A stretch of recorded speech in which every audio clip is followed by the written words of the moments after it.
இதையும் தான் பேசுறோமே, ஒவ்வொன்னா பார்த்துடலாமே. கோகா மணிமகன் காங்கிரஸ்ல போய் சேர்ந்திருக்கிறார். அவரு காங்கிரஸ்ல சேருவாரு, பிஜேபியில சேருவாரு, கம்யூனிஸ்ட்ல சேருவாரு, விசிகால சேருவாரு, திமுகல கூட சேருவாரு. அத கேட்கறதுக்கு நீங்க யார் அப்படின்னு சமூக வலைதளங்கள்ல சிலர் கேட்கிறாங்க. இன்னும் சிலர் பாட்டாளி மக்கள் கட்சியினுடைய தலைவர் அன்புமணி ராமதாஸ் அவருடைய மாமனாரு மச்சானே காங்கிரஸ்ல இல்லையா அப்படின்னு சிலர் கேட்கிறாங்க. திமுக கூட்டணியில பல சிறு கட்சிகள் ஒரு சீட்டு கூட கிடைக்கல. ஒரு சீட்டு கூட கிடைக்காம கூட்டணி விட்டுலாம் வெளியேறிட்டாங்க. தனியரசு வெளியேறிட்டாரு. நாகை திருவள்ளுவன் சீட்டு எதிர்பார்த்து கிடைக்கல, பசுமன் பாண்டியனுக்கு சீட்டு எதிர்பார்த்து கிடைக்கல, முருகவேல் ராஜனுக்கு சீட்டு எதிர்பார்த்து கிடைக்கல, வேல்முருகன் அவர்களுக்கு ஒரு சீட்டு கூட கேட்டதுனால கூட்டணியை விட்டே வெளியேறிட்டாரு. ஆனாலும் கோகா மணிமகனுக்கு திமுக ஆதரவோடு தயாரிப்பாளர் சங்க தலைவர் பதவி கிடைச்சது மாதிரி திமுக ஆதரவோடு காங்கிரஸ்ல போய் சேர்ந்த உடனேவே அடுத்த ஒரு மணி நேரத்துல சீட்டு உறுதியாகுது. அது எப்படி? பாட்டாளி மக்கள் கட்சி தொடங்கிய போது தலகர்த்தாக இருந்தவர்கள் இன்னைக்கு எந்த பொருளாதார நிலைமையில இருக்கிறாங்க? கோகா மணி என்ன பொருளாதார நிலையில இருக்கிறாங்க? குண்டடிபட்டு செத்த வன்னியர் தியாகிகள் எந்த இடத்துல இருக்கிறாங்க? கோகா மணி எந்த இடத்துல இருக்கிறாரு? பாட்டாளி மக்கள் கட்சியினுடைய பல மாவட்ட செயலர்கள் இருக்கிறாங்க, அவர்கள் எல்லாம் அடைய முடியாத உயரத்தை, பல எம்எல்ஏக்கள் இருக்கிறாங்க, அவர்கள் எல்லாம் அடைய முடியாத உயரத்தை கோகா மணி எப்படி அடைஞ்சாரு? எல்லாத்திலையும் பேசணும்ல. முதல்ல கோகா மணிமகன் காங்கிரஸ் சேர்ந்தாலும் எந்த கட்சியில சேர்ந்தாலும் கேட்கறதுக்கான அதிகாரம் பாட்டாளி மக்கள் கட்சிக்காரனுக்கு இல்லையா? ஏன் இல்ல? வேற எவன் கேப்பா? கேட்டா கதறோமா?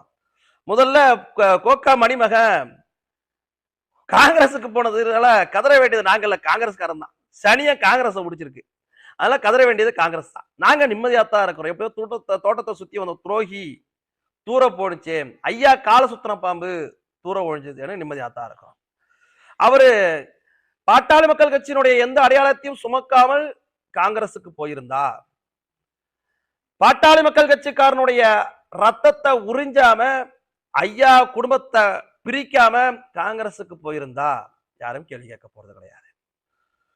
கோகா மணிமகன் தானே காங்கிரசுக்கு போயிருக்கிறாரு. அவருடைய அடையாளம் இன்னைக்கு என்னது? ஜி.கே. மணி தானே. ஜி.கே. மணியோட அடையாளம் என்னது? பாட்டாளி மக்கள் கட்சி தானே. ஜி.கே. மணி எப்படி இந்த அளவுக்கு உயர்ந்தாரு? பாட்டாளி மக்கள் கட்சியில எந்த மாவட்ட செயலரும் அடைய முடியாத உயரம், பாட்டாளி மக்கள் கட்சியில 50க்கும் மேற்பட்ட எம்எல்ஏக்கள் இருந்தாங்க, அவர்கள் எல்லாம் அடைய முடியாத உயரத்தை ஜி.கே. மணி எப்படி அடைஞ்சாரு? எப்படி முடிஞ்சது? கேள்வி இருக்கா இல்லையா? அது அத்தனைக்கும் காரணம் பாட்டாளி மக்கள் கட்சிக்காரன் ரத்தத்தை வேர்வையா சிந்தனது. அவனுக்கு கேட்க உரிமை இருக்குது. வேற எவனுக்கு உரிமை இருக்கு? வேற எவனுக்கு உரிமை இருக்கு? பாட்டாளி மக்கள் கட்சிக்காரனுக்கு தான் உரிமை இருக்குது. சரி, கோகா மணி தியாகியாக இருந்து இந்த கட்சிக்குள்ளார வந்து கஷ்டப்பட்டு வளர்ந்தாரு அப்படின்னா பரவாயில்ல. இடஒதுக்கீட்டு போராட்டத்துல ரத்த சிந்தி செத்து போனவன் கோகா மணி அளவுக்கு வாழ்றானா? எத்தனையோ பாட்டாளி மக்கள் கட்சியினுடைய தலகர்த்தாக்கள் இருந்தாங்க, அவர்கள் கோகா மணி அளவுக்கு வாழ்றாங்களா? எத்தனையோ பாட்டாளி மக்கள் கட்சியினுடைய மாவட்டச்சாருடைய பொருளாதார நிலை, அவங்க ஐயா அணியில இருக்கிறாங்க, சின்னையா அணியில இருக்கிறாங்க, எல்லோருடைய பொருளாதார நிலை என்னன்னு நம்மளுக்கு தெரியும், அனைவருக்கும் தெரியும். அவர்கள் கோகா மணி அளவுல இருக்கிறாங்களா? இனத்திற்காகவே வாழ்ந்து மறைந்த பெருமகனார் காடு வெட்டியார் அவர்கள் மக்களை சம்பாதிச்சாரு, ஆனா கோகா மணி அளவுக்கு சொத்து சேர்க்கல. காடு வெட்டியார் அவர்கள் சேர்க்காத சொத்து கோகா மணிக்கு எப்படி வந்துச்சு? ஏன்னா காடு வெட்டியார் துரோகம் பண்ணல, அவருக்கு துரோகம் பண்ண தெரியாது. கோகா மணி எப்படி சேர்த்தாருன்றத எல்லாரும் புரிஞ்சுக்கலாம். கோகா மணி அவர்கள் சாலை மறியல் போராட்டத்துல தீர்க்கமா போராடின போராளியா, சிறை சென்ற போராளியா? தெரியல. கோகா மணி அவர்கள் கட்சிக்காக தீரனை போல, பூத்த அருள்மொழியை போல, பூத்தா இளங்கோவனை போல, ஏன் வேல்முருகன் அவர்களை போல, இன்னும் எத்தனையோ பல தலகர்த்தாக்கள் இருக்கிறாங்க, தலைவர்கள் இருக்கிறாங்க, அவர்களை போல எல்லாம் கஷ்டப்பட்டு உழைச்சி அந்த இடத்துக்கு வந்தாரா? இல்ல. ஆனால் பூத்தா அருள்மொழியும் பூத்தா இளங்கோவனுமே கோகா மணி சொத்துல அளவீடு வச்சு பார்த்தா கோடி அளவு வித்தியாசம் வரும். அவர்கள்ட்ட இருக்கிற கோடியில ஒரு பங்கு கூட இவர்கள்ட்ட இருக்காது. எப்படி வந்துச்சு? எப்படி சொத்து வந்துச்சு? எல்லாம் பாட்டாளி மக்கள் கட்சிக்கார சிந்தன ரத்தம். அப்ப பாட்டாளி மக்கள் கட்சிக்காரனுடைய உழைப்ப, ரத்தத்தை, வேர்வையா சிந்தனத உறிஞ்சி எடுத்துட்டு நீ ஐயா குடும்பத்தை கெடுத்துட்டு ஐயாவையும் சின்னையாவையும் பிரிச்சுட்டு நீ காங்கிரஸுக்கு ஓடி போனா அதை கேட்கக்கூடிய உரிமை பாட்டாளி மக்கள் கட்சிக்காரனுக்கு இல்லைன்னு சொல்றவன், ஐயா காலவாரி விட்டுட்டு ஐயாவுக்கு துரோகம் பண்ணிட்டு போனவனை கேள்வி கேட்கக்கூடிய உரிமை, குடும்பத்தை கெடுத்தவர்களை கேள்வி கேட்கக்கூடிய உரிமை எங்களுக்கு இல்லைன்னு சொல்றவங்க உண்மையாலுமே ஐயா விசுவாசிகள் தானான்னு தெரியல. ஒரு தம்பி திமுகவுக்கு போனாரு. உங்களுக்கெல்லாம் பாடம் புகட்டவே அவர் திமுக போயிருக்கிறார், இது ஒரு ராஜதந்திர நடவடிக்கை. இன்னைக்கு ஒரு சொல்றாங்க இது வந்து ராஜதந்திர நடவடிக்கை, அவர் காங்கிரஸுக்கு போனது. சரி, ராஜதந்திர நடவடிக்கை உடனே எப்படி சீட்டு கிடைச்சது? காங்கிரஸுக்கு போய் சேர்ந்த உடனேவே சரி ஜி.கே. மணி கூட போனாரு, சீட்டு கிடைக்கட்டும்பா. ஏன் சொல்றேன்னா பல கட்சியினுடைய தலைவருக்கே நீங்க ஒத்த சீட்டு கிடைக்கல, ஆனால் ஜி.கே. மணி பையனுக்கு எப்படி இந்த சீட்டு கிடைச்சது? இன்னும் சில பேர் கேட்கறாங்க, உள்ளபடியவே கஷ்டமான கேள்விதான். அன்புமணி ராமதாஸ் அவருடைய மாமனாரும் மைத்துனரும் காங்கிரஸில் இல்லையா அப்படின்னு கேட்கிறாங்க. இதுக்கு எப்படி பதில் சொல்றது? அன்புமணி ராமதாஸ் அவர்கள் திருமதி சௌமியா அன்புமணி அவர்களை திருமணம் செய்ய போதே 91 ஐயா போய் சம்பந்தம் பேசினார் இல்ல, அன்னைக்கே அண்ணனுடைய மாமனாரும் மைத்துனரும் காங்கிரஸ் கட்சி தான். மாமனார் மட்டுமல்ல, மாமனாருடைய அப்பாவும் காங்கிரஸ் கட்சி தான். காங்கிரஸ் கட்சியில இருக்கிறவங்க வீட்டுல தான் பொண்ணு எடுத்து கட்டினார் ஐயா.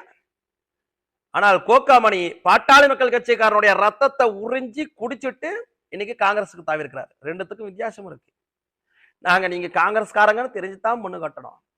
ஆனால் எங்கள் அந்நியார் இந்த சமூகத்திற்கு நாம் ஆற்ற வேண்டிய பணியை புரிந்து கொண்டு சமூக நீதி பார்வையை தெளிவு கொண்டு இன்னைக்கு பாட்டாளி மக்கள் கட்சிக்காக உழைச்சுக்கிட்டு இருக்கிறாங்க. இன்னொரு உதாரணம், ஒரு சட்டமன்ற தேர்தல் 2016 அந்த சட்டமன்ற தேர்தலில் விஷ்ணு பிரசாத் அவர்களை எதிர்த்து களமாண்ட பாட்டாளி மக்கள் கட்சி 30,000க்கும் மேற்பட்ட வாக்குகளை வாங்கிச்சு. மச்சானாச்சு விட்டு கொடுத்துல. அன்னைக்கு 30,000 வாக்குகள் தனிச்சு வாங்கலாம் பெரிய விஷயம். விட்டா கொடுத்துட்டோம், போட்டி போட்டோம். விஷ்ணு பிரசாத்தை வீழ்த்தணும்.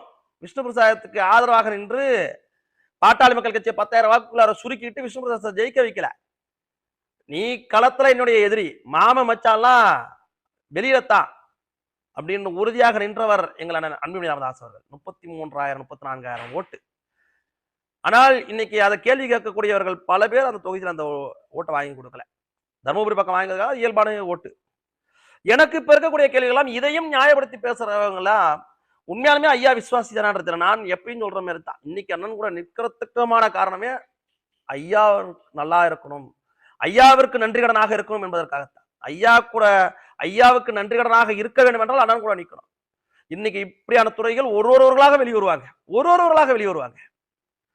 சரி, நீங்க ஜி.கே. மணி அவருடைய பையனை எம்எல்ஏ சீட்டுக்காக ஆசைப்பட்டு அனுப்பி விட்டாருப்பா, என் பிள்ளைக்கு பதவி வேணும், என் பிள்ளை பதவி இல்லாம இருக்காது, நாங்கெல்லாம் யாரு தெரியுமா அப்படின்னு அனுப்பி விட்டாரு. நீங்க ஜி.கே. மணியினுடைய ஆசை வார்த்தையை நம்பி வந்தாங்கல்ல, இப்ப கடலூர் மாவட்டத்திலே 2 தளபதிகள் சட்டமன்ற உறுப்பினராக ஆகி இருக்க வேண்டியவர்கள் இன்னைக்கு அந்த வாய்ப்பை இழந்து இருக்கிறாங்க. அதே மாதிரி ஒரு 6-7 பேர் இன்னைக்கு சட்டமன்ற உறுப்பினராக ஆகி இருக்க வேண்டியவர்கள் எதிர்காலத்தை தொலைச்சிட்டாங்களே, அவர்களுக்கெல்லாம் ஜி.கே. மணி என்ன பதில் சொல்ல போறாரு? அவர்களுக்கெல்லாம் ஜி.கே. மணி என்ன பதில் சொல்லுவாரு? அப்போ ஓ மக மட்டும் எம்எல்ஏ ஆயிடணும், மற்றவருடைய எம்எல்ஏ வாய்ப்பா கெடுத்துடணும், இதுதான் ஜி.கே. மணியோட எண்ணமா? அந்த கேள்வி இருக்கா இல்லையா? நீங்க பாட்டாளி மக்கள் கட்சி 30க்கும் மேற்பட்ட சட்டமன்ற தொகுதியில வாங்கியிருக்குமே, நீங்க 18 தொகுதிக்குள்ளார சுருக்குனதுல மிக முக்கியமான காரணம் ஜி.கே. மணி. வன்னியருடைய அரசியல் அதிகாரத்தை சுருக்குனதுல மிக முக்கியமான காரணம் ஜி.கே. மணி. அப்ப ஓம் புள்ள உங்க புள்ள பதவியோட இருக்கணும். அப்ப இதற்காகத்தான் இத்தனை ஆண்டு காலமாக காய் நகர்த்தி உங்க பிள்ளைகளுக்காக இளைஞரணி தலைவர் பதவி, இளைஞரணி தலைவர் பதவி இப்ப தெரியுதா? இளைஞரணி தலைவர் பதவிய சின்னையா தள்ளி போட்டார் என்பதற்காக காரணம், அடுத்த கட்சிக்கு தூக்கிட்டு ஓட்டு போறவா நாளைக்கு என்ன வேணாலும் பண்ணுவியே. நீங்க குடும்பத்தையே இந்த அளவிற்கு சின்னாபின்னமாக்கி வச்சிருக்கிறியே. ஏன் போன வாட்டி இளைஞரணி தலைவர் பதவி போய் வாங்கிட்டு வந்தீங்க, இப்போ 5 மாசம் கூட ஆகல. கஷ்ட காலத்துல ஐயா கூட நிக்கணும்னு ஐயாவுடன் வந்தவர்கள், ஐயா அழைத்து சென்றவர்கள் நிக்கிறாங்களே, ஏன் உன் மகனை மட்டும் காங்கிரஸுக்கு அனுப்பிவிட்ட? எம்எல்ஏ வாய்ப்பு இருந்து இந்த முறை எம்எல்ஏ ஆகியிருக்க வேண்டியவர்களை ஒரு 5 பேரை சேர்த்து எம்எல்ஏ ஆக்கியிருக்க வேண்டியதானே. நீ கடைசி கட்டமா என்ன வந்து நிக்கிறீங்க? எதையாவது ஓட்டை பிரிச்சு பாட்டாளி மக்கள் கட்சியினுடைய வெற்றி வாய்ப்பை சிதலமடைய செஞ்சிடணும். அப்படி செஞ்சுட்டா திமுக திருப்தியா இருக்கும். தன் பிள்ளையோட எதிர்காலம் நல்லா இருக்கும். இதுதானே உன் பிள்ளையோட எதிர்காலம் நல்லா இருக்கணும். 3 கோடி வன்னியர்கள் செத்து ஒழிஞ்சா என்ன, அவனுடைய அரசியல் அதிகாரம் இல்லாம இருந்தா என்ன, இடஒதுக்கீடு இல்லாம இருந்தா என்ன, வாழ்ந்தா என்ன, வீழ்ந்தா என்ன? அதுதான் உங்களுடைய நிலைப்பாடா? அந்த ஆதங்கம் ஒவ்வொரு பாட்டாளிகளுடைய மனசுல இருக்க வேண்டாமா? ஐயாவுடைய விசுவாசின்னு சொல்றவங்க மனசுல இருக்க வேண்டாமா? இன்னைக்கு இதை செஞ்சவர் நாளைக்கு எதை வேண்டுமானாலும் செய்வாருன்றதை நினைக்க மாட்டீங்களா? இந்த கடந்த ஓராண்டு காலமாக அத்தனை சம்பவங்களை பார்த்துட்டுமா நீங்க இன்னும் இதெல்லாம் நினைச்சிட்டு இருக்கிறீங்க? நீங்க ஐயா தான் முக்கியம். ஐயா அழைத்தார் தட்ட முடியலன்னு போனவங்க சில பேர் இருக்கிறாங்க. ஆனால் இதுதான் சாக்கு. எனக்கு இந்த பொறுப்பாளரை பிடிக்கல. நான் ரொம்ப நாளா மாவட்ட செயலர் கேட்டிருந்தேன். எனக்கு தரல. இப்ப இந்த அணியில போய் நின்னுட்டோம்னா ஏதாவது லோக்கல்ல ஒரு அரசியல் பண்ணிக்கலாம். எனக்கு அவனை பிடிக்கல, அதனால நான் ஐயா கூட இருக்கிறேன். இவனை பிடிக்கல, ஐயா கூட இருக்கிறேன்னு சொல்றாங்களே தவிர, நான் ஐயாவுக்கு உண்மையாக விசுவாசியாக போனவன்னு சொன்னாங்க ஒரு 30% 40% பேர் தான். மிச்சம் யாருமே கிடையாது. நீங்க இதுதான் உண்மையும் கூட. பல பேர் கமெண்ட்ல வந்து நீங்க கதறினாலும் சரிதான். நீங்க எத்தனை வீழ்ந்தாலும் சரி, வீழ்ச்சி அடைந்தாலும் சரி, என்ன சொல்றீங்க? நான் வந்து முட்டு கொடுக்கணும்ப்பா. நாங்க முட்டு கொடுத்தாதான்ப்பா எங்களை தூக்கி இது நிறுத்துவாங்க. அதுதான்ப்பா எங்களுடைய கடமை. எங்களுக்கு என்ன காரண காரியம்லாம் தேவையில்ல. எங்களுக்கு அன்புமணிக்கு எதிராக பேசணும். இதெல்லாம் வன்னியன் செய்யக்கூடிய வேலையா? இதெல்லாம் வன்னியன் செய்யக்கூடிய வேலையா? நான் அதை திரும்பி கேட்கிறேன். ஒரு சட்டமன்ற உறுப்பினர் பதவி போன உடனேவே சுடுக்கு போட்ட மாதிரி கோகாமணி வாங்கிட்டு வர்றாருன்னா, தான் மகனுக்கு அவர் என்ன கைமாறு செஞ்சிருப்பாரு? திமுகவுக்கு, காங்கிரசுக்கு என்னென்ன கைமாறு செஞ்சிருப்பாரு? ஒரு அரசியல் அதிகாரத்தை கைப்பற்றக்கூடிய ஒரு காலத்துல நீங்க அதை வீழ்த்துறீங்க. ஐயாவும் சின்னையாவும் எவ்வளவு ஒரு பாச பிணைப்போட கொண்ட தகப்பனும் மகனாரும் என்பது எல்லாருக்குமே தெரிஞ்ச ஒரு விஷயம். ஆனால் அந்த உறவுல உரசல் ஏற்படுத்தி, பிளவு ஏற்படுத்தி, கொஞ்ச காலத்துக்கு முன்னால வந்துச்சு ஜி.கே. மணி போட்டோ கண்டிப்பா போட்டே ஆகணும். ஏன், என்ன காரணம் வந்துச்சு? அது கட்சி ஒன்னா இருக்கிறப்ப என்ன காரணத்தினால வந்துச்சு? இன்னைக்கு பாட்டாளி மக்கள் கட்சியினுடைய அத்தனை தளபதிகளும் பிரதமரை வரவேற்க போய் நிக்கிறாங்க. 10-15 பேர் போய் நிக்கிறாங்க. எடப்பாடி பழனிசாமி பேச்சுவார்த்தை நடத்துறாங்க. இன்னைக்கு எத்தனையோ முக்கியத்துவம் அவர்களுக்கு கொடுக்கப்படுது. அவர்கள் அந்தந்த பகுதிகளுடைய தளபதிகளாக சுதந்திரமாக செயல்படுறாங்க. ஆனால் ஒரு பெண் அந்த தேர்தல் அறிக்கையை வெளியிட்டதுல பத்திரிகை முன்ல ஒரு கையை வச்சுட்டாங்க. ஐயா என்னைக்குமே ஒரு பெண்ணுக்கு முக்கியத்துவம் கொடுப்பாரு. ஆனால் கோகாமணி அதை கை வைக்க அந்த போட்டோல கூட வரக்கூடாது அப்படின்னு நினைக்கிறேன். இது நாள் வரைக்கும் கூட்டணி பேச்சுவார்த்தையில இருந்து அத்தனையுமே பார்த்து கொண்டது கோகாமணி தான். கோகாமணி தானே. என்னாச்சு? அப்ப யாரையுமே வளர விடாம, யாரையுமே செழிக்க விடாம தடுத்து நிறுத்திய கோகாமணி தன் மகனை வளர்த்தெடுப்பதில் மட்டும் காங்கிரசுக்கு தாவ விட்டு, உன் குடும்பம் நல்லா இருக்கணும் என்பதற்காக மட்டும் காங்கிரசுக்கு தாவறது எந்த விதத்துல நியாயம்? எந்த விதத்துல நியாயம்? பலர் கேட்கலாம், நீங்க கோகாமணி குடும்பத்தோட வன்னியர் இடஒதுக்கீட்டுக்காக போராடினவங்களுடைய குடும்பத்தை ஒப்பிடுறியே, அதுக்கெல்லாம் யார் காரணம்?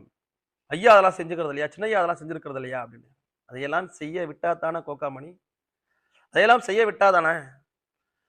சின்னையா களத்திற்கு போயிட்டாலே இந்த போராட்டம் எல்லாம் இவர் பண்ணக்கூடாதுங்க. நான் அரசுகிட்ட பேசிட்டு இருக்கிறேங்க. இடஒதுக்கீட்டெல்லாம் ரொம்ப ஹார்ஷா கேட்காதீங்க, திமுக கொடுக்குறேன்னு சொல்லிட்டாங்க. இதையெல்லாம் சொன்னது கோகாமணி தானே. இதெல்லாம் செஞ்சது கோகாமணி தானே. மூத்தவர் பேச்சை கேட்டு நடந்து போன சின்னவர் இருந்த காரணத்தினால தான் கடந்த 25 ஆண்டு காலமாக பட்ட துயர் அத்தனையும். கோகாமணி காலத்துல தானே 2009 தோத்தோம். கோகாமணி தலைவராக இருந்த போது தானே 2011 தோத்தோம். கோகாமணி தலைவராக இருந்த போது தானே 2014 தோத்தோம். அவர் தானே தலைவராக இருந்தாரு. 19 வரைக்கும் அவர் தானே தலைவராக இருந்தாரு. எத்தனையோ தலகர்த்தாக்கள் இருந்தாங்களே. தட்டனோட செல்வராஜன் ஒருத்தர் இன்னும் குண்டுல மார்பிள குண்டு சுமந்துட்டு இருக்கிறார். எங்க ஏரியாவை பார்த்தா வில்லியனூர்ல ஒருத்தவர், வில்லியனூர் ராதாகிருஷ்ணன் அவர்கள், போராளிகள், துப்பாக்கி குண்டுகளை சுமந்தவர்கள், அவர்கள்லாம் சேர்க்க சுத்து கோகாமணி சேர்த்திருக்கிறாரு. எந்த இடத்துல போராட்டம் பண்ணாரு, எந்த இடத்துல இது பண்ணாரு. நீங்க ஒண்ணே கேட்கலாம், அன்புமணி போராடினாரா? இன்னைக்கும் தமிழக மக்களுக்காக போராடிக்கிட்டு இருக்கிற ஒரு அன்புமணி தான். கோகாமணி தலைவராக இருந்த காலத்துல எத்தனை என்எல்சிக்கு எதிரான போராட்டம் பண்ணாரு? எத்தனை மக்கள் உரிமை போராட்டம் பண்ணாரு? எத்தனை மதுக்கடைகளுக்கு எதிரான போராட்டம் பண்ணாரு? தாமிரபரணியை மீட்கிறதுக்கு எத்தனை போராட்டம் பண்ணாரு? சொல்ல முடியுமா? போராடாமலேயே அரசுக்கு ஆதாயம் தேடி தந்து ஆதரவாக நின்றவர் கோகாமணி. ஆனால் பாட்டாளி மக்கள் கட்சி போராட்டத்தாலே வளர்ந்த இயக்கம். கோகாமணி அவர்கள் தலைவராக இருந்த காலகட்டத்தில் மாநாட்டை தவிர்த்து போராட்டம் என்பது பெரும்பாலும் என்ன நடந்துச்சுன்னு சொல்லிட முடியுமா? சொல்ல முடியாது. அரசை பகச்சிக்க மாட்டாரு. இல்லைன்னா அரசை பகச்சிருந்தா இந்த அளவுக்கு சொத்து சேர்த்திருக்க முடியுமா? இத்தனை செஞ்சிருட்டு நீ இதெல்லாம் நியாயப்படுத்துறது இருக்குல்ல, இதெல்லாம் நியாயப்படுத்துறது இருக்குல்ல, இதெல்லாம் சரிதானா? நீங்கள் ஐயாவுக்குத்தான் விசுவாசமாக இருக்கிறீங்களான்னு கேள்வி கேளுங்க. இது இயல்பா ஐயாவை நெஞ்சில சுமக்கிற அத்தனை பேருக்குமே இந்த துரோகத்தை எதிர்த்து கேள்வி கேட்க துணிவு வேண்டாமா? அப்ப இதையும் நீங்கள் சமரசம் செஞ்சுக்கிறீங்க. நான் காங்கிரஸுக்கு போனா என்ன, திமுகவுக்கு போனா ஏன் எல்லாருமே போனா என்ன ஏத்துப்பீங்களா? அப்புறம் எதுக்கு இந்த கட்சியை இந்த சமூகத்திற்காக குரல் கொடுத்துக்கிட்டு இருக்கு? தேர்தல் முடிவு வரும். தேர்தல் முடிவினுடைய வெற்றியோடு நாங்கள் போய் ஐயாவை சந்திப்போம். ஐயாவிற்கு அத்தனையும் புரிந்து கொள்ளக்கூடிய காலம் நெருங்கிடுச்சு. எல்லா உண்மையும் வெளிவரும். ஐயாவும் சின்னையாவும் இணைவார்கள் என்பதுல எந்த எல்லளவு கருத்து முரணமே இல்லை, எல்லளவுமே இல்லை. இன்னைக்கு நீங்க இதையெல்லாம் நியாயப்படுத்தக்கூடியவர்கள் கோகாமணி ஆதரவாளர்களா இல்ல ஐயாவுடைய விசுவாசிகளா அப்படி என்கின்ற கேள்வித்தான் ஐயாவையுமே சிந்திக்க வைக்கும்.